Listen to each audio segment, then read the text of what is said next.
Alright, so today we have a Titan Crystal opening, and I had high hopes for this, right? Because the newest, Titan Crystal editions are phenomenal. You have Red Skull, you have, Onslaught, Bullseye.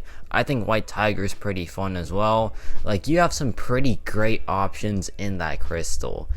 But, it's not a perfect crystal still. There's still some champions that I don't necessarily want, but we'll get to that in just a second. But first we have these filler crystals that I got.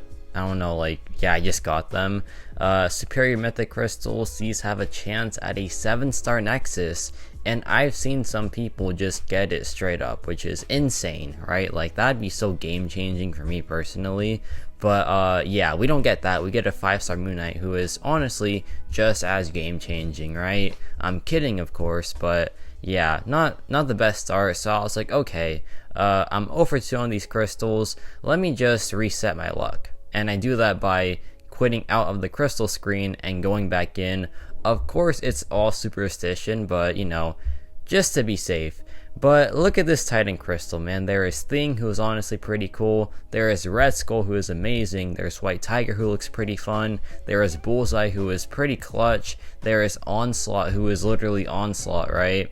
Then there's some older champions that are pretty cool. For example, Spider Ham. There is Morbius, I'd love to awaken. There's Werewolf by Night. Then there's champions that I have maxed out already that I wouldn't necessarily want right now. For example, Chiath and Kushala. So there's a lot of options here, but I just hope it's someone that's worth it and someone that's good, because I think all these champions are fine, especially Gladiator post buff. But yeah, we'll have to see what we get here. Just hopefully something decent, please. I see a lot of Spider Ham in the reel. I would honestly love that. So the crystal's gonna stop. There's Red Skull, there's Werewolf by Night, and we're gonna land on a 7-star version of Kushala. Now, this is literally suffering from success because I said that I didn't necessarily want this champion, right? Because she's already rank 5 and ascended. Now, is it silly to say that Kushala is a bad pull? Obviously, it's Kushala, one of the best mystic champions in the game. It's just, it could have been someone brand new to me, right? It could have been a White Tiger that I've never played once, to be honest, besides that initial video. It could have been something for me to have fun with. And of course, Kushala is a fun champion. It's just I've played her so much, just so much throughout her time in the game. And for a while in my battle group, I was a Kushala guy. I was pretty much the only one that was assigned her, right? So I played her a ton. And now that she's pretty much blacklisted from Alliance War, I just don't play her that often in that game mode, right? But Battlegrounds, I use her all the time still. So it's okay, I am just used to this champion, and I guess that's a good thing because once I awaken my 7-star Kushala, then I can upgrade from my 6-star rank 5 ascended. However, that won't be for a while, right? Because I want to rank 3 other champions that I haven't really played that much yet. For example, I want to rank 3 Gladiator. I might do it, I might not, I don't know yet. But yeah, Kushala is a great champion.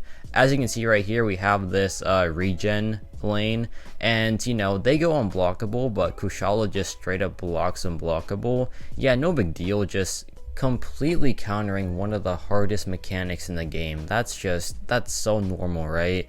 This champion's just broken, obviously. But yeah, I can't wait to just I guess familiarize myself with the 7-star version. But like I said, that won't be for a while because I have other plans with my other 7-star characters.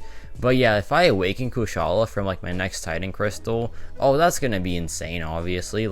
With spring cleaning coming up, where I can get some more rank 3 mats, I could use it on her for sure. But as it stands right now, it's just a future pool. And I guess that's not bad, of course, but it's just, I wanted something new, because I always want new things. I love playing with new champions especially, so that's why I was a bit 50-50. But then when I thought about it more, I'm wait, it could have been something pretty bad. It could have been, I don't know, someone that just I do not need right now necessarily. instead I get like, one of the best Mystic champions in the game. So yeah, I probably should stop complaining before my alliance mates just hunt me down because they are all big fans of this champion, and I'm here like, oh dang, I pulled Kushala. Like, yeah, I should probably stop talking immediately. So let's just enjoy this champion now, because like I said, she is very good. Get the spells up, get your damage going by dropping SP1s or SP2s, all up to you really. I think in longer fights the SP2 into SP1 rotation is a bit better, but to be honest, no matter the rotation, she just always does insane damage. So like, that's just how it is with her really. And yeah, just super satisfying to play, and that fight was honestly pretty sweet. That was Caltrops. She is bleed immune, so there is no worries there.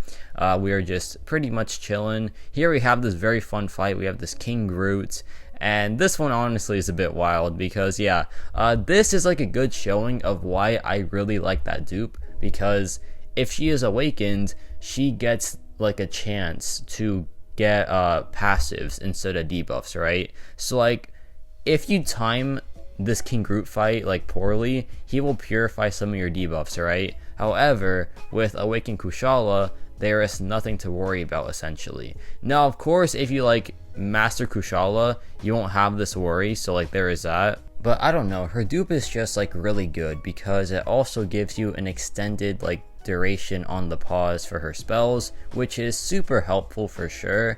Like, it's a really good signature ability to be honest. And here we get the Nullify, sorry, which counters his Purify, because if he doesn't have Fury buffs, he cannot purify the debuffs off of him. So we're kind of just chilling here.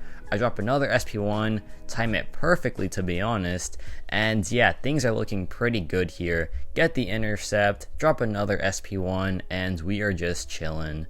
So yeah, pretty clean fight there, a very fun one at that.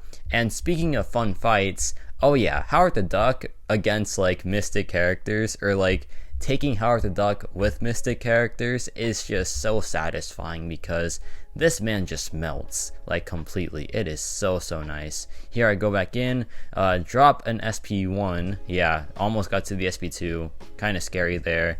And oh yeah, speaking of like, power gain, this champion against like, high buff matchups gains a ton of power. Is it too much power? Sometimes, but it is what it is. Here he drops the SP2, and we don't really care. We drop another SP2 though, which kind of is bad for us, but it's fine I guess. We go back in, drop a combo, and yeah, we drop the SP1, and this should do it. Not the like best fight out there to be honest, but hey, a win's a win, we'll take it. But yeah, Kushala is just like a very good champion, obviously. Really satisfying to play, and of course she has like amazing utility, for example blocking unblockable, having soul barb, having nullify. It's all just really strong, right? So while she wasn't like my main target, I'm so glad I pulled her. So let me know your thoughts on Kushala, and yeah, that's about it for me.